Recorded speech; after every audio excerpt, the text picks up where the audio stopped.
E agora a gente vai ao vivo com o nosso repórter Neto Mota. Porque a pergunta que faz é o seguinte: o cachorro é da família, né? E como é que ele pode atacar quem ele conhece, né? E como é que ele pode morrer, de fato, nessa ação, nessa sequência de ações que aconteceram na noite de ontem? A gente está ao vivo com o Neto Mota, que está com um especialista e vai tentar nos responder essas dúvidas. Neto, um cachorro, por mais que ele seja conhecido da família, ele pode estranhar, né, quem vive naquela casa, Neto? Olha, Moura, vários fatores devem ser levados em consideração diante do cenário onde o animal estava. Para a gente entender melhor, eu estou aqui ao lado do veterinário Rael Almeida, que vai nos explicar. Rael, boa noite. O que é que pode ter acontecido diante desse fato? Boa noite a todos os telespectadores. É interessante observar, na verdade, fazer uma análise mais fria da situação e observar que existem diversos fatores que podem ter desencadeado o óbito desse animal, né? A gente deve levar em consideração alguns fatores, como fatores de saúde. Por exemplo, esse animal poderia ter um achado clínico como anemia, né, decorrente de alguma doença infecto-contagiosa, como a doença do carrapato, uma leishmaniose, ou qualquer outra doença que levasse a essa condição de saúde, que seria de alguma forma desfavorável também na hora da contenção.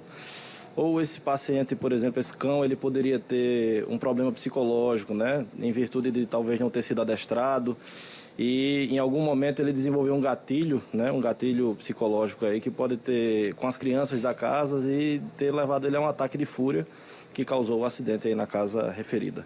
Então, o histórico de comportamento do cão, se caso for relatado pela família, pode ajudar a saber se foi uma patologia ou um ataque de estresse?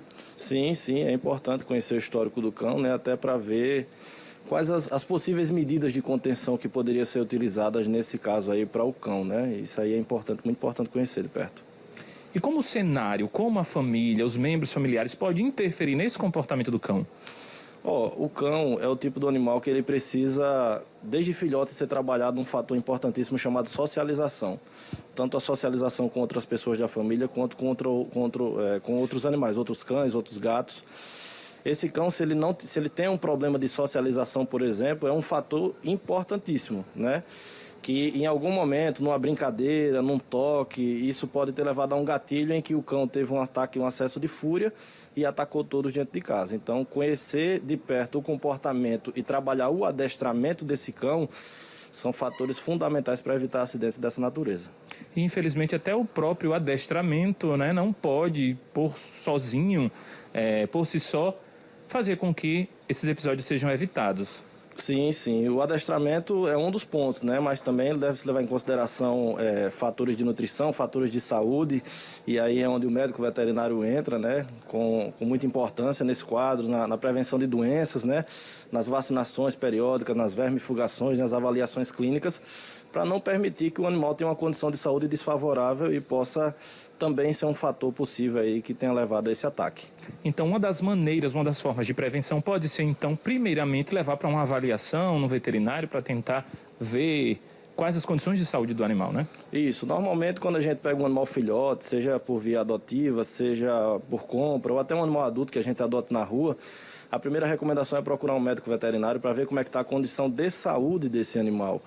Aí corrigir os possíveis déficits, trabalhar a prevenção com o uso de vacina e outras medidas profiláticas e orientar a questão do adestramento, né? Principalmente um cão que é um cão grande, é um cão forte, né? Esse cão da raça Pitbull.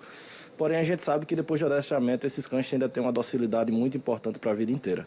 Edson Moura, eu passo para a sua pergunta. Perfeito, Neto. Eu queria cumprimentar o doutor e fazer uma pergunta exatamente a ele. A gente sempre fala, né, e infelizmente muitos dos casos de ataques, etc., envolvem a raça Pitbull, que naturalmente é uma raça que já tem, né, um histórico, mas, repito, não necessariamente todos os Pitbulls são agressivos. Depende também muito da criação, né, doutor? Tem casos que um Pitbull pode ser dócil. Mesmo nesse caso, né, por exemplo, tem um Pitbull que é super dócil, né, tá com a família o tempo todo. Pode acontecer algo que ele possa estranhar ou ter esse ataque de fúria também, mesmo tendo um histórico aí de nunca ter agredido ninguém? A questão da raça pode contribuir também nisso, doutor? A raça, para mim, não é um fator importante. Eu acho que o mais importante realmente está na criação e em saber interpretar os sinais que o cão dá, né? A gente deve conhecer um pouco, lógico, de psicologia canina e dos sinais que esse cão dá, porque geralmente ele não ataca por si só. Muitas vezes, há tempo, ele vem dando sinais e os donos não vêm conseguindo interpretar esses sinais. Ou ele deu um sinal agudo e a família não soube interpretar também para recuar. Porque nem sempre é ir de encontro ao cão. Às vezes recuar também é um ponto importante para poder defender toda a família e evitar ataques dessa natureza. Mas a gente sabe que conhecer um pouco de comportamento é fundamental nesses casos. Em relação a outros animais, assim, aí já partindo não para a questão do ataque, mas a questão, por exemplo, de um mal súbito, né? Que aí, no caso, o bombeiro até falou que pode ter acontecido um mal súbito naquele momento que ele estava sendo contido. Animais, por exemplo, de pequeno porte ou até mesmo de portes médios, como esse daí, podem ter mal súbitos por alguns fatores, como, por exemplo, estresse, barulho. A gente sabe que muitos animais, por exemplo, agora no final do ano, quando tem fogos de artifício, ficam muito estressados, né? Pode levar a um ataque realmente cardíaco ou algum outro problema ou outro mal súbito que possa levar à morte, doutor? Sim, a gente sabe que animais, por mais que às vezes aparentem externamente estar saudáveis, às vezes ele pode vir incubando alguma doença e o momento de fúria, o momento de estresse ser só o gatilho, né? Para disparar um comportamento de raiva que leva ao aumento do estresse e pode desencadear, por exemplo, uma parada cardiorrespiratória nesse animal e ele vir a óbito. A gente sabe, a gente tem ciência que isso pode acontecer. Por isso que trabalhar a prevenção é sempre fundamental, com acompanhamento veterinário e com adestramento para melhorar as condições de comportamento desse animal. Perfeito. Muito obrigado, doutor, pela sua participação. Neto Mota, a gente tem informações sobre o estado de saúde, inclusive das vítimas, né? Porque eles foram levados a unidades de saúde, já foram liberados, já estão em casa. Neto, com você.